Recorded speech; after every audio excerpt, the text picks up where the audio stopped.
لەگەڵ نزیکبوونەوەی ڕۆژی دەنگدان بۆ هەڵبژاردنە پێشوەختەکەی عێراق پاڵێورا و پارت و قەوارەکانی بەشدار لە هەڵبژاردنە زیاتر گەرم دەبن لە بانگەشەکانی هەڵبژاردن. بەرپرسانی وڵاتیش بەردەوام جەخت لە بەڕێوەچوونی هەڵبژاردنێکی نمونەیی دەکەنەوە.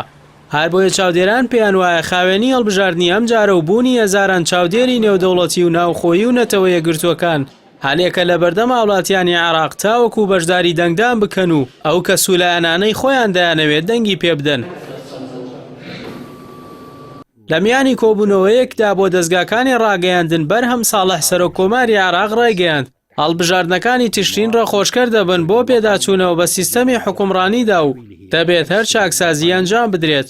ڕوونیشی کردووەتەوە عێراق بە بارودۆخی سەختدا تێپەڕیوە و هەمووان هەست بە پێویستی ئەنجامدانی چاکسازی دەکەن و سیستەمی ئێستا توانای فراهەمکردنی ژیانێکی ئازادی شکۆمەندانەی بۆ عێراقیەکان نییە. هاوکات مستەفا کازمی سەرۆکوەزیرانی عێراق ڕایگەیاند خۆی سەرپەرشتی یاساییشی هەڵبژاردن دەکات و ڕێگە بە هیچ دەستدرێژیەک نادات کە بیەوێت کار بکاتە سەر بە ڕێوەچوونی هەڵبژاردنەکان و گۆڕینی ئەنجامەکان.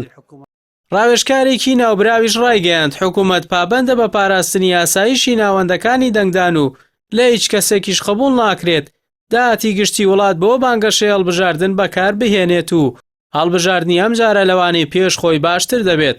لای خۆشیەوە کۆمیسیۆنی باڵای سەربەخۆی هەڵبژاردنەکانی عێراق ڕایگەیاند بایکۆتکردنی هەڵبژاردن بە ناوی نێشتنی شەرعیەت هەوڵێکی بێسوودە و دەنگەکان بە پێی یاسا دەچن بۆ لایەنێکی تر.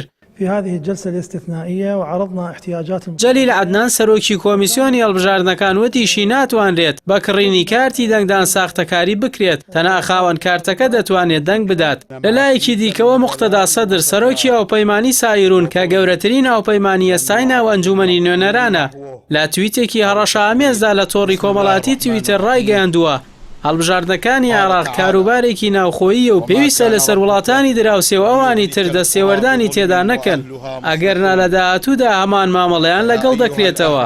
هاوکات ڕەوتی سەدر بەرنامەیەکی سیانزە خاڵی وەک بەڵێنی هەڵبژاردن ڕاگەیاندووە کە یەکێک لە خاڵەکانی ناردنی پرۆژە یاسایەکە بۆ ڕێگریکردن لەوەی پەیوەندیەکانی عێراق لەگەڵ ئیسرائیل ئاسایی بکرێتەوە. بڕیارە هەشتی ئەم مانگە لە سەرتاسەری عێراق دەنگدانی تایبەت و لە دەی مانگیش دەنگدانی گشتی بۆ هەڵبژاردننی پێشوەختەی ئەنجومەنی نوێنەرانی عێراق بەڕێوە بچێت بە مەبەستی پڕکردنەوەی 329 کورسی پەرلەمان.